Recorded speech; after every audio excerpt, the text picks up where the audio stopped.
D'ailleurs, est-ce que le télétravail c'est une bonne chose ou pas? Une étude est sortie sur le télétravail par Émilie Vert, c'est une des études scientifiques les plus lues en France en 2019. Elle est psychologue, enseignante, chercheuse en psychologie.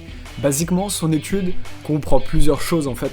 Il y a parfois beaucoup de positifs dans le télétravail et aussi parfois beaucoup de négatifs. Il n'y a pas du tout que du positif. Parfois il n'y a que du positif, quasiment, et parfois il y a beaucoup de négatifs. Le télétravail dépend vraiment des environnements de travail, du travail en lui-même, probablement de la personnalité du travailleur. Sauf que sur ça, on n'a pas de cas ou d'exemple typique. L'étude fait 20 pages, en fait elle n'est pas assez précise, pas assez synthétique on va dire. Ce qui est intéressant avec cette étude, c'est qu'on voit que le télétravail permet souvent plusieurs choses comme de diminuer les interruptions de l'activité professionnelle, c'est-à-dire moins de distractions apparemment, même si moi personnellement j'aurais pensé qu'à la maison, justement on avait plus de distractions pendant le travail. En général, les points positifs c'est que la productivité est améliorée, la performance, l'efficacité, tout ça. On a en général un meilleur sentiment de contrôle du travail, c'est-à-dire comment on s'organise, comment on organise son temps, etc. Plus d'autonomie, plus de flexibilité. On a, et ça c'est extrêmement important pour les êtres humains, plus de motivation au travail, avec plus de satisfaction professionnelle. Donc ça c'est quand même des points qui sont hyper importants dans notre vie de tous les jours et surtout au travail. Si tu veux arriver à tous les jours travailler, t'as besoin de plus de motivation à chaque fois. Il y a aussi moins d'absentéisme au travail, les travailleurs prennent moins d'arrêts maladie, etc. On a moins de turnover ou d'intention de départ de l'entreprise. Les travailleurs deviennent en gros, on pourrait dire, plus loyaux avec l'entreprise. Il y a aussi de moins fortes exigences professionnelles de la part des patrons, des cadres, etc. Donc moins de stress au travail, moins de surcharge de travail par salarié.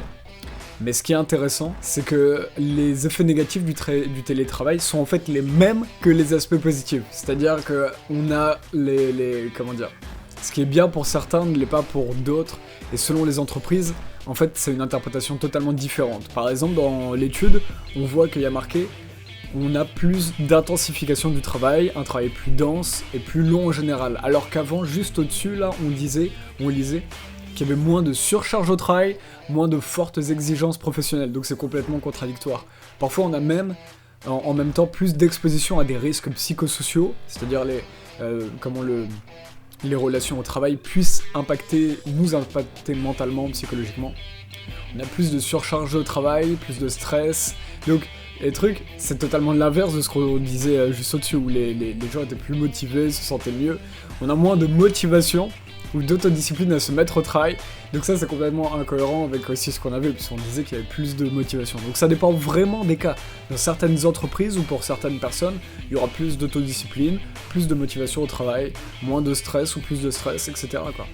On a moins d'attachement, de sentiment d'appartenance à l'entreprise, car on n'est plus dans l'entreprise, on y est moins. Donc ça dépend aussi si tu travailles 3 jours par semaine, 2 jours par semaine de télétravail, si tu fais 5 jours par semaine chez toi.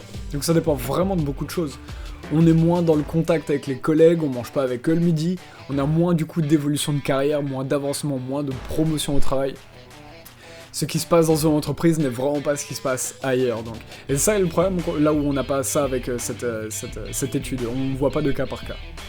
Si on pouvait revenir à la question des distractions, en fait, de toute manière, je pense que ce qui se passe avec les distractions, c'est que plus tu te sens bien quelque part, que ce soit chez toi ou au travail, moins tu as besoin de distraction. La distraction, elle demande vraiment à venir en toi quand tu te sens mal. Et aussi dur que soit la vie, personne ne veut se sentir mal, on veut être bien, donc du coup, notre corps ou notre mental, je sais pas quoi, nous demande des distractions. Mais donc là encore, ça dépend vraiment de la personne, pour les distractions au travail ou dans le télétravail chez soi. Dans quasiment tous les travaux où moi j'ai pu passer personnellement, je trouve qu'il n'y avait pas de place à la distraction au travail, genre à part parler avec ses collègues. Donc là encore, ça dépend vraiment du travail, si t'as des patrons qui sont avec toi dans le bureau, si t'as tes cadres qui sont pas avec toi, etc. Ce qui est intéressant, c'est vraiment le truc où on peut diminuer le temps de transport avec le télétravail. Donc ça, c'est l'idée où j'avais jamais pensé à ça. Et si t'as moins de transport, t'as moins besoin de temps de repos, en fait. T'as moins besoin de récupérer, parce que tu es moins fatigué. Donc ce qui sera intéressant, peut-être, c'est de réduire en société le temps de transport, d'aller moins loin pour travailler, etc., de mieux s'organiser en général pour travailler. Et là aujourd'hui c'est les gens qui envoient les lettres de motivation pour aller travailler là ou là, c'est peut-être plus intéressant de pouvoir être... Ouais, après ça peut être dangereux aussi, c'est vrai, on peut pas décider ou que la ville décide de où est-ce que tu vas travailler, parce que c'est aussi bien de pouvoir choisir d'où on veut aller travailler, mais au final on se retrouve à aller travailler à 1 heure de trajet ou tout ça. C'est compliqué, c'est des trucs à réfléchir quoi. Il y avait un autre point que je voulais aborder, et je finirai par ça. Il paraît que dans certains cas, les managers demandent à pouvoir eux aussi avoir du télétravail, mais on peut penser que quand ils ont besoin de leur fonction au travail, ils ont besoin de leur fonction au sein des équipes. Vu qu'ils sont des managers, des superviseurs, ils ont besoin d'être là au sein de l'entreprise.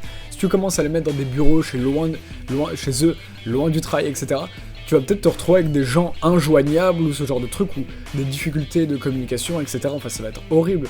Ce sera intéressant de savoir, d'avoir des témoignages de ce qu'ils veulent, de ce qu'ils peuvent dire, car personnellement, moi je connais pas le travail quotidien qu'ils ont, leurs tâches quotidiennes, leurs problèmes qu'ils rencontrent dans le travail. Tout ce que je dis là, c'est juste des suppositions. Mais j'imagine que un manager, ça va être beaucoup plus dur de faire du télétravail. Pourtant, il y a des managers qui demandent, nous aussi on veut faire du télétravail, on veut travailler depuis chez nous, mais ça crée des problèmes de communication. Quoique, pas forcément dans tous les cas, puisque si l'entreprise, si le travailleur qui fait du télétravail est déjà au télétravail chez lui et que le manager reste dans l'entreprise, il y a déjà une cassure de contact. Donc, c'est des trucs compliqués à réfléchir, mais donc voilà. Ça m'a fait plaisir de pouvoir partager cette étude. Allez la lire, c'est Émilie Vert, une professeure de Nanterre. Et donc voilà, allez lire ça, et dites ce que vous en pensez dans les commentaires. Comme d'hab, mettez des pouces bleus si ça vous a plu, et on se revoit très bientôt. Ciao ciao, bye bye.